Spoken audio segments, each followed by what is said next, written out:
ans, c'est lui le roi du transport en montagne. Capable de soulever son propre poids, le lama est cependant dépassé technologiquement. Il coûte cher en maintenance et en carburant, et les constructeurs ont eu toutes les peines du monde à lui trouver un successeur.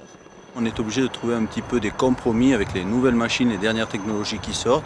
Des machines qui sont souvent au départ fabriquées pour du transport de passagers, qui est la principale activité hélicoptère dans le monde. Et on doit nous s'adapter pour le transport de charge en montagne. L'écureuil B3, seule alternative au lama proposé par Eurocopter, vaut son pesant d'or.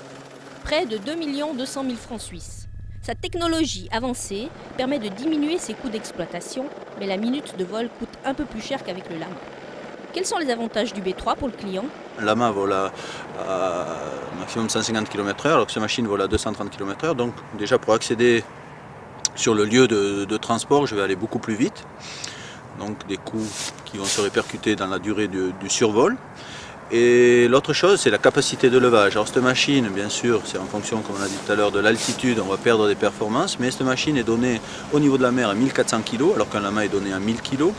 Et jusqu'à, en tout cas, on va dire 2500 mètres, le B3 peut lever plus de charge externe qu'un lama. Donc peut-être, au lieu de faire 2 rotations avec un lama, une rotation suffira avec le B3. Mais l'appareil possède encore quelques petits défauts de jeunesse. Toute turbine perd de la puissance en altitude.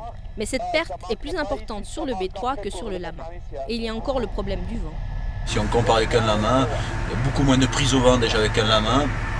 Donc c'est clair qu'avec des conditions de vent un peu extrêmes, actuellement je dirais je partirai avec le lama. Maintenant c'est à nous de nous faire aussi notre propre expérience sur ce type de machine et puis peut-être que dans disons, 1 an ou 2 ans on peut en reparler. Verra-t-on un jour nos compagnies équipées uniquement de B3 ? Il est bien trop tôt pour établir un pronostic. D'ici là, le rustique lama a encore de longs jours devant lui.